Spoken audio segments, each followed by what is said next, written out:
This episode is brought to you by Marvel Studios Echo. All episodes streaming January 9th, only on Hulu and Disney+. Rated TV MALV. Viewer discretion advised. Maya Lopez has betrayed her mentor, the notorious Kingpin. Now on the run, she returns to her hometown to prepare for the biggest fight of her life. Don't miss Marvel Studios' hardest-hitting series yet. An epic 5-episode event. Marvel Studios Echo. All episodes streaming January 9th, only on Hulu and Disney+.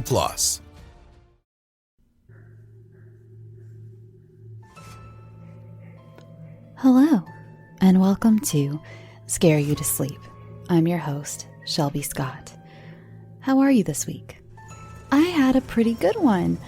I met up with a friend on Monday who I've been dying to see for forever. Hi, Kara. I don't have much to tell you this week, other than I came across an amazing podcast. It's called Girl, That's Scary. It's hilarious, and they are so crazy knowledgeable when it comes to horror movies. I asked if they had a trailer I could play for you all, but they don't have one. So here's a description from their website. It's your friendly neighborhood homegirls who discuss everything horror and sci-fi. Join us every Thursday for a new spooky discussion and more. So I just started listening, but I'm hooked. Seriously, go check them out. I'll put a link in the show notes. They're great. This is an episode where I recommend to you to please go read the trigger warnings in the show notes.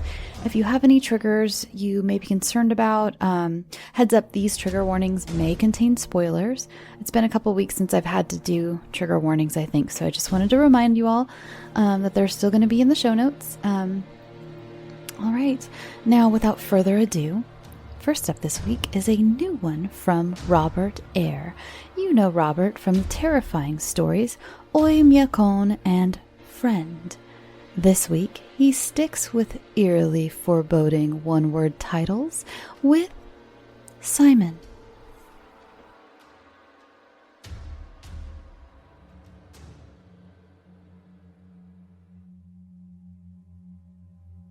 To whom it may concern. As requested, I have enclosed in this envelope the official transcripts between myself and the patient known as Simon.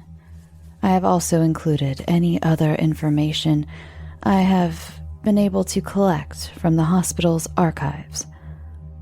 I hope this helps in the investigation, as I personally believe he is a grave threat to any who may come across him. Please let me know if there is any other way I can help. Sincerely, Dr. David Howell, psychologist, Hardack State Mental Institution. Patient number 102619. Name, Simon. Sex, male. Weight, 170 pounds. Height, 6'0". Ethnicity, white. Hair, black. Eyes, hazel. Identifying marks, none. Age, unknown. Aliases, none. Patient history, none. Patient 102619 was brought into our custody after being found at what was believed to be a murder scene at the house of the Sanders family. Mr. Chris Sanders was found with a gunshot wound to the head, along with his wife Francine, daughter Victoria, and son Zachary. All suffered the same wounds. Family was pronounced dead at the scene. Patient was observed standing by a window with both hands behind his back and humming "Swing Low, Sweet Chariot." He gave no struggle as police arrested him and apparently said he was doing the whole family a favor. After police interrogation, he was deemed mentally unstable and sent here to receive psychiatric evaluation. My first encounter with the patient was nothing less than typical. He seemed polite and sincere, in all his statements and convictions. When I asked him what brought him here, he simply replied, "Work." I asked what kind of work, to which he stated that it was beyond my comprehension. On the third day of his admission, I noticed he was abnormally silent with all the other patients on the ward, with the exception of one. Her name was Barbara Wagner, patient number 071395. A manic depressive with an extensive history of drug abuse. She seemed to relish in the attention Simon gave her and began to seclude herself from the other patients. Upon questioning Simon why he was so interested in Barbara, his response was as follows: "I worry about her, Dr. Howell. She has so much grief and shame in her previous doings that I fear it may consume her." "Have you always been so attentive to others' needs, Simon?" I asked. "Oh yes. You see, Doctor, I love all who need me, all those who crave respite. They seem so lost, like lambs without a shepherd." "And you're happy to play the role of the shepherd?" "Something like that, Doctor. Something like that." The next morning, I was notified by the night shift supervisor that Simon was noticed standing in front of his window with his hands behind his back. He was heard to be whispering repeatedly for upwards of 3 hours. It was also brought to my attention that while this was occurring, Barbara was sobbing uncontrollably. Barbara later said that her dreams were becoming more vivid and disturbing than before, which had been causing her recent bouts of insomnia. Simon seemed to have a calming effect on her. He began sitting next to Barbara during lunch hour and recreation time, all the while seemingly talking quietly to himself. When suggested that Barbara sit elsewhere with other patients, she became agitated, stating that she could see things clearly now and demanded she be left alone. 5 days after admission, Simon continued to stay up through the night, whispering at the window. He never slept, but was always coherent and seemingly normal through the next day. He would always appear for breakfast, sit next to Barbara, who was extremely sleep-deprived at the time, then return to his room, where he sat on his mattress, humming to himself. My next session with Simon was later that evening. He was cordial, as usual, displaying a profound understanding of social etiquette. He described how bland the food was, and how the unit could use a few small repairs here and there. When I decided to press him further on more pressing questions, his demeanor changed to almost mischievous. "So, is Simon your real name?" I asked. He smirked. "Oh, I've had so many throughout my time. I just happen to like the sound of Simon." "And your last name?" "No need for one, Doctor." I decided then in the interview to change the subject of the conversation before addressing the crimes of which he was accused. "I see you've made a very close friend here. How does that make you feel, Simon?" "It makes me feel like I'm fulfilling my purpose, Doctor. The human mind is ultimately so fragile, and it makes me feel complete when I can help those who need me." "And what kind of people need you, Simon?" "Those that are guilty. You see, guilt causes regret. Regret causes sorrow. Sorrow leads to pain. I help with that pain. Everyone has been there.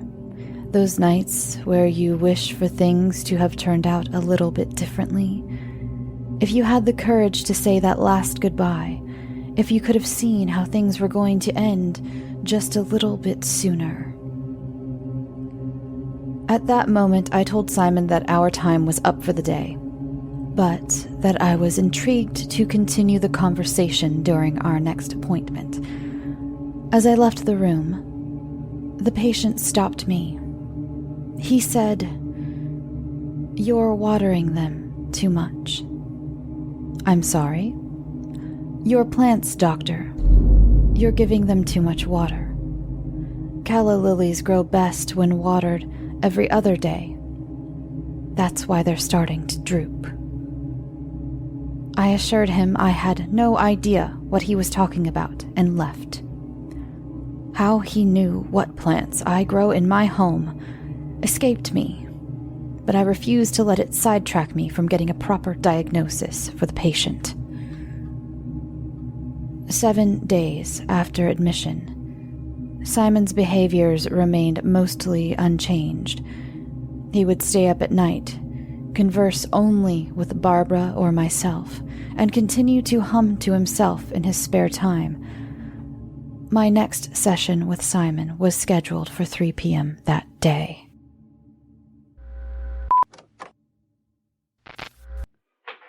Hello, Simon. How are you doing today? I'm doing well, doctor. I can't complain given the circumstances. And how are you? Well, I hope. Fine. I'm just fine, thank you. Now, I wanted to pick up where we left off last time we spoke. You were saying that you wanted to help people cope with their pain. Yes. I feel the best way to help people understand their pain is to help them understand the consequences of their freedom. Guilt is a construct of the human psyche and is more often than not brought on by the decisions people make. So you think by helping people understand the consequences of their actions, they'll be relieved of their pain and guilt?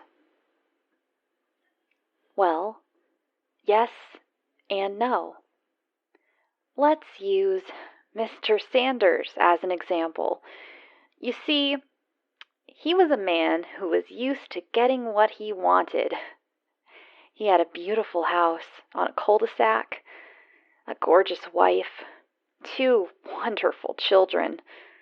He still wasn't satiated. He decided to take advantage of his high position in his law firm to entice his secretary to sleep with him.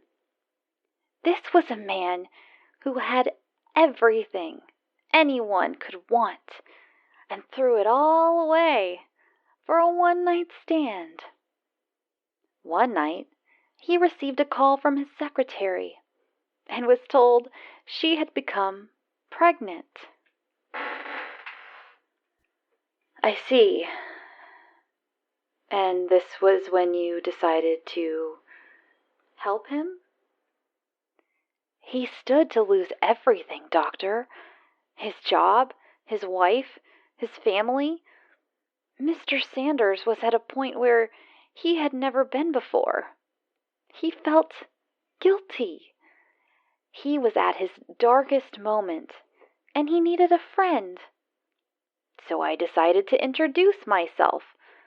I explained to him the outcome of his infidelity, how his name would be dragged through the mud along with his family's, how nobody in that house would be able to live a normal life. And it was all his fault. So, you spoke with Mr. Sanders. He never questioned who you were or how you knew any of the outcomes you were talking about? He didn't need to. He knew I was right. People have a huge propensity to listen when they know you speak the truth. His sorrow was so blinding that he couldn't think straight. So I helped guide him. I reminded him of the Colt 45 he kept in the lockbox under the bed. I reminded him of all the pain and anguish he caused to his family and himself. How lately everything and everyone he touched was destroyed. He now knew the only way to relieve all the pain. Murder, suicide? That's right. So this is what you were describing as work when we first met. That's right. And you believe your work has brought you here? You never noticed how sad she was, Doctor. How truly alone she feels.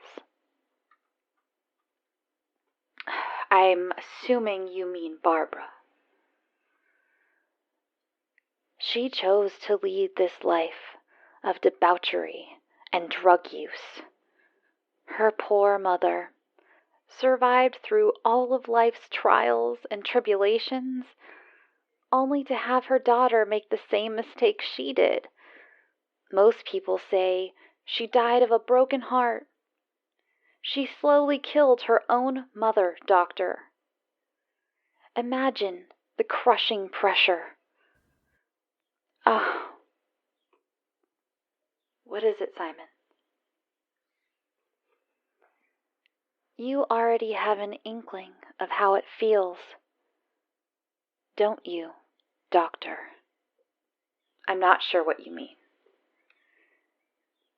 You knew she was coming upon the end.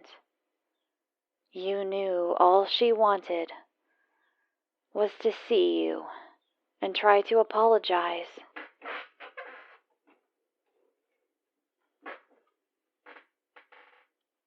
You stayed in the car in the hospital parking lot. You sat and pondered, then drove off. You spent the night at the bar, didn't you? Simon, how did she died the next morning while you fought off a hangover. That's why you try to keep those calla lilies alive. Those were her favorite.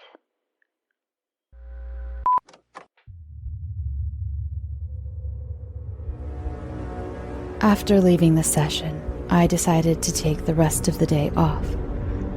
My encounter with Simon had left me feeling almost hollow. Later that evening, I was awakened from a terrible dream by a phone call from the night watchman. He said that they had moved Simon to a solitary cell for protection of Barbara. Around 11:30 p.m., Barbara was heard crying. She was observed pacing frantically and wiping the tears from her eyes. After going to retrieve a sedative for the patient, the watchman saw what he described as the most haunting sight he'd ever seen.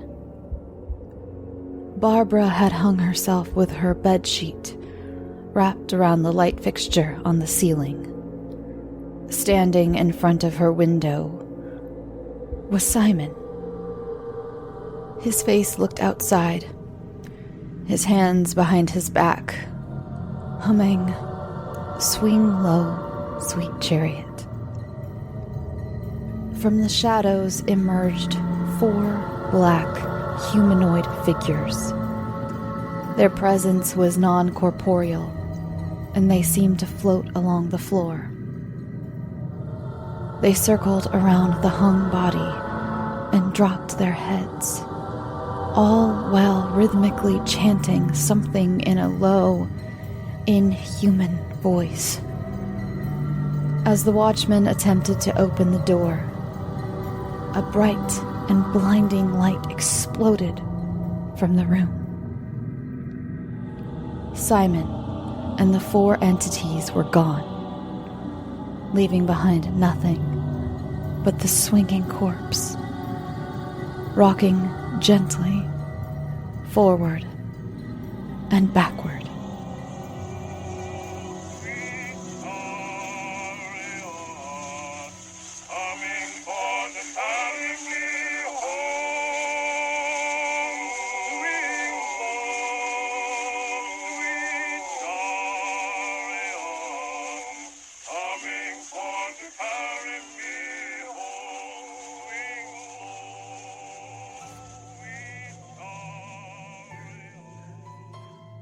Our last story of the evening is by Nazia Pervin, and you remember her work from The Atypical and The Possession. Tonight she has for you Silence.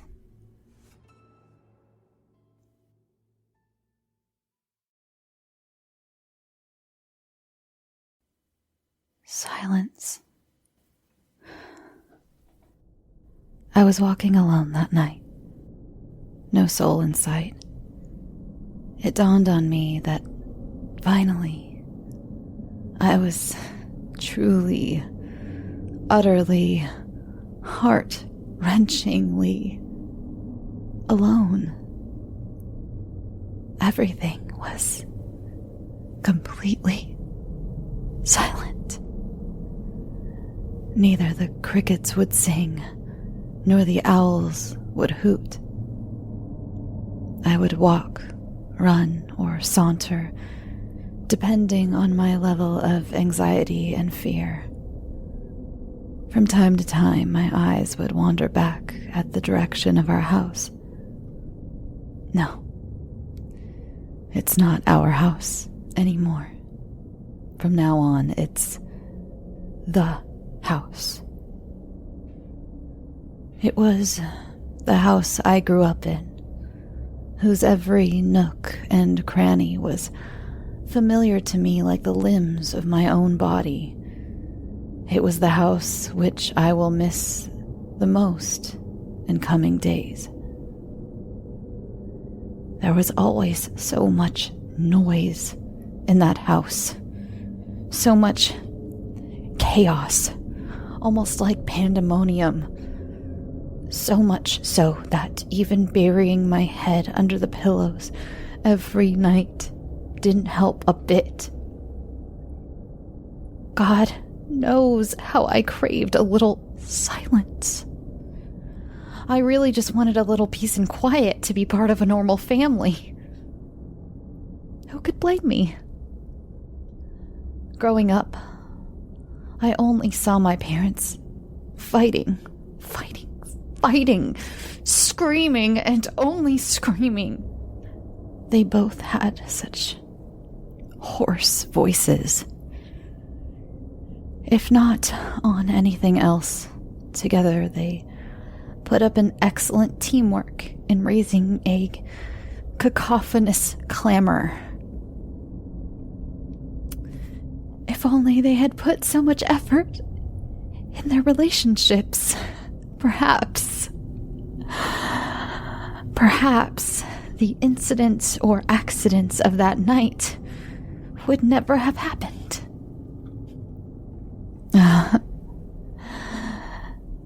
Thinking about it still sends a serpentine chill up my spine. Then again, who could have prevented that night?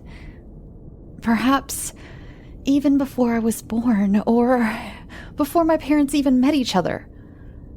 That night was bound to come in our intertwined lives.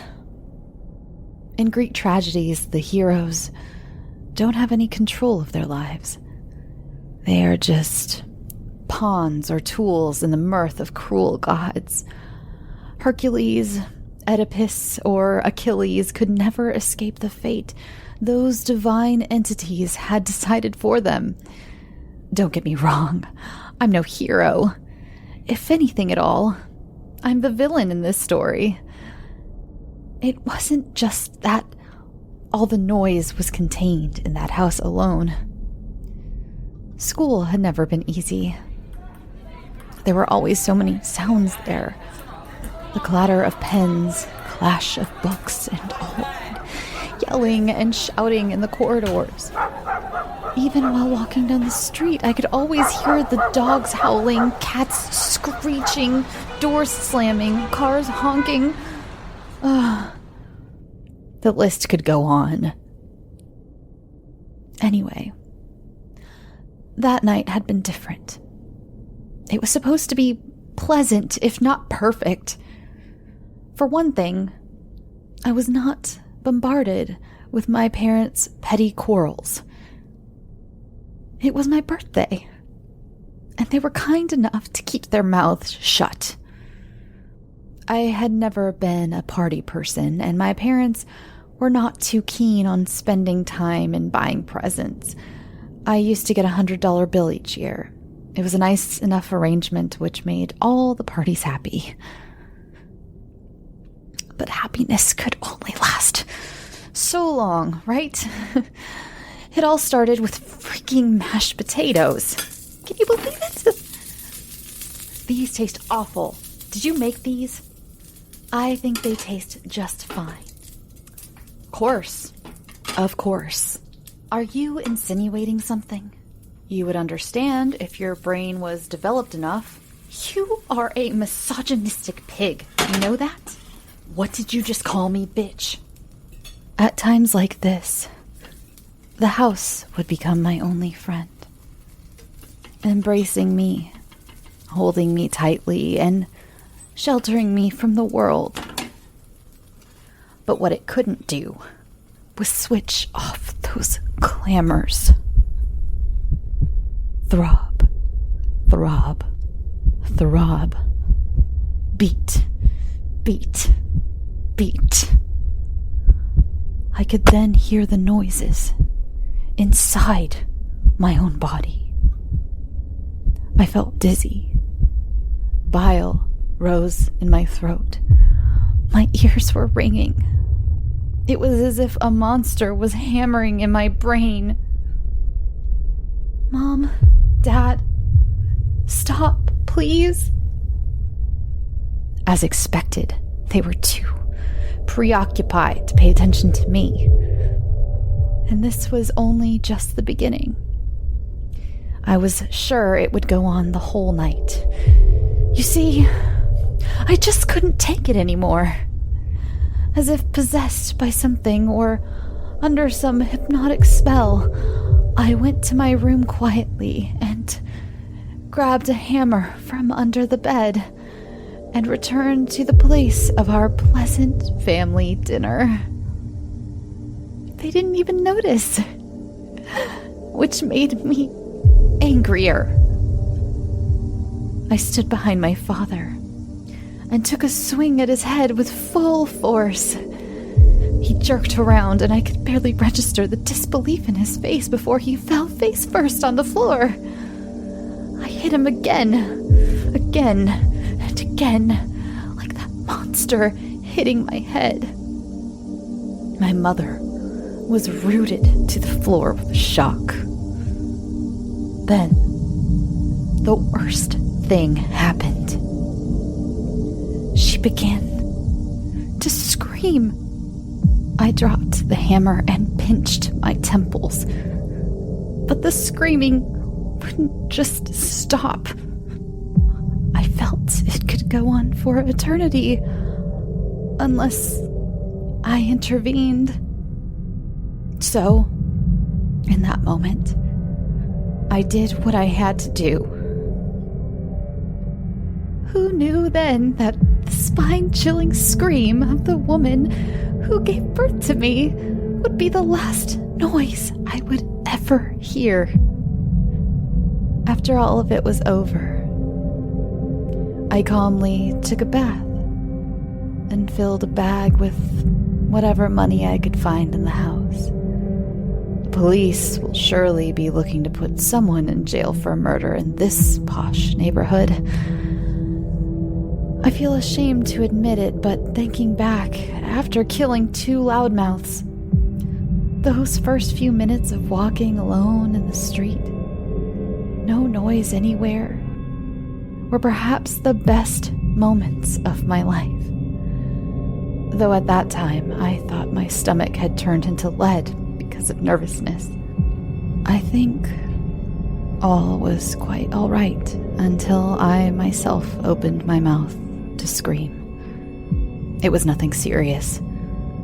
I just saw a bat flapping its wings in front of my face. What was I thinking? I should have kept my mouth shut for a few minutes more. It's been 5 days since that fateful night. You must be curious as to where I am now. I'm in that very house, of course. Well, technically, not inside it. I'm in the garage, which I always considered a part of the house's tremendous body. I came here just this morning. The police had cordoned everything off. 4 of them stood upright in front of the house, and 3 of them were in the back. It's almost insulting that nobody had bothered to guard the garage. It became too easy for me to slip inside it through the back gate. Sitting in the garage, I have no idea what's happening outside. Are those policemen shouting? Are the birds chirping? One of the squirrels must be munching on an acorn. I couldn't tell anything.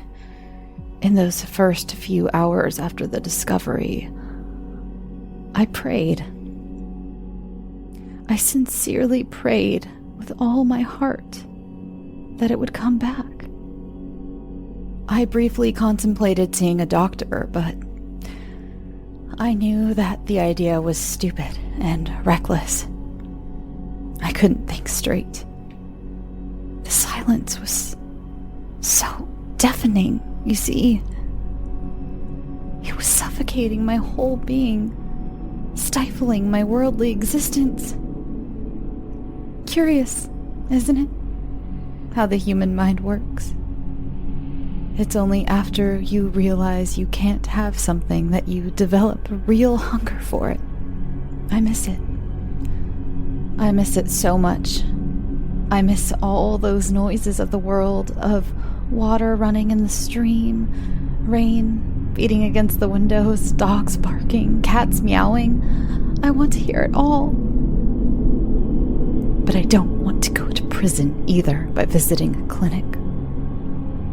I happened to hear the news that I'm the prime suspect in the murder of those 2 famous lawyers. I know there could have been some other way. There always is. But frankly speaking, I'm just tired of everything. I'm tired of thinking, tired of worrying, fleeing, tired of just being me altogether. Heck, why not just end it all? I have nobody in this world anyway. I take out my father's Smith & Wesson 686, which I remembered to bring with me, and hold it gently against my temple. My last wish is hearing the boom of the gun before the bullet blasts through my brain. 3, 2, 1. Nothing. Just silence.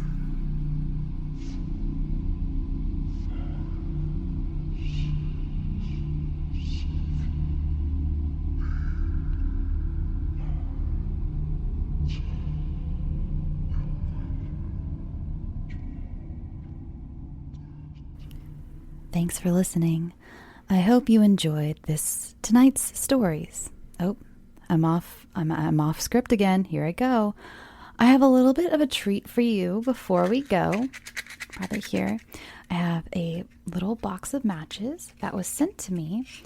Well, it was sent to me. It was physically sent to me, but I love supporting my listeners, and listener Latoya Mills has an amazing candle company, And I've actually had an eye on her products for a while now, and I finally had a chance to order some. And if you go to Instagram, it's Supernatural Wood Soy, all one word, Supernatural Wood Soy. She also has a website called supernaturalwoodandsoy.com, and it's these supernatural candles. And they have, dun dun dun, wood wicks. I'm so excited. I'm going to light this candle for the first time for you. I ordered 2. This one comes in a beautiful copper container. This is not paid or anything, by the way. I just ordered these and I got them yesterday. I got this candle yesterday and I haven't had a chance to light it yet. And I thought, why not light it with my best friends who love the sound of wood wicks as much as I do. So here we go.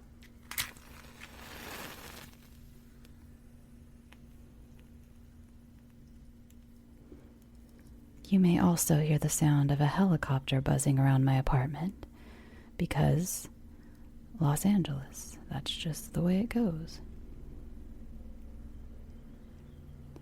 Here it goes, it's lighting. Wow. Okay, it's lit. I know sometimes these wood wicks take a little bit to actually start crackling, so just give it time and it'll crackle. Anyway, let's go on to Patreon shoutouts. And I have to say, my Patreon supporters, I super do. Not that I haven't always been so grateful for you, but during all of this COVID stuff, I know it's affected so many different things. For one, my main job on set is not going at the moment. I've talked about that. Also, ads. Apparently, a lot of ad companies have pulled out of podcasts. I've been hearing not just on my own show, but lots of other shows. For one, our listens are going down because people aren't doing their daily commutes. My listens, they stayed pretty strong for a little bit, but now nearing the end of everything, they've definitely taken a little bit of a tumble. But also, yeah, you probably noticed I haven't had any ads. I've had some promos for other podcasts, but that's sort of a thing we all do among each other. A lot of times I just find podcasts I like and I play them just because I like them and I want everyone else to find some cool podcasts. But every once in a while we reach out to each other and we're just like, hey, do you want to do a promo swap? And we swap promos. And so you've heard a few promos, but I haven't really had any ads. I don't have any coming up for a few weeks now. So that is my long-winded way to say thank you so much to my Patreon supporters. You are truly keeping the show going at the moment. So yeah, thank you so much. And let me say hello to my newest Patreon supporters. It is Barbara Esposito, Cara Toledo, Tiara Moore, Devin Clue, Anthony Hubbard, and Maeve. Anthony wanted me to say a special hello to you, Maeve Warren. What a sweetie. He reached out to me to make sure I would say hello to you. Jen Prule with an X, and I don't know how to pronounce that X. So sorry, Jen. Hello, Jen. Welcome, Jen. Sophie Villanueve, Randy Hager, and Sergio Saucedo. Thank you so much, everyone. Welcome to the family. I am sending you just a huge, huge hug over the airwaves. I think you can hear the crackling candle now. Let me put my microphone closer. So much love and so much light. I have been receiving so many of your very, very nice messages about my intro, and it has seriously been balancing out all the weird, gross, racist hate I've been getting. So thank you for all of your beautiful messages. I haven't gotten a chance to respond to all of them yet. They're very much appreciated for my mental health and all that good stuff. Not that this is about me. I'm so sorry. As white people, we tend to center ourselves in issues, and that is a big problem. And I just did that, and I would like to apologize for that. So go follow the show on Instagram, Twitter, Facebook. I've heard the Facebook page. You guys are just being awesome and you're being good. Rosemary always reports back to me and says you're being amazing and just so supportive. And I've seen a few screenshots of how supportive you've all been, and you're amazing. Just mwah, chef's kiss. Twitter has been, I've mostly been on Twitter. So if you'd like to reach me or just chat, I'm on Twitter a lot. Reddit, there's a Reddit. Tumblr. There's a Tumblr that doesn't do much than just tell you when the new episodes are. So there's that. See, off script again. Here she goes. She's rambling again. I'm going to let you all go.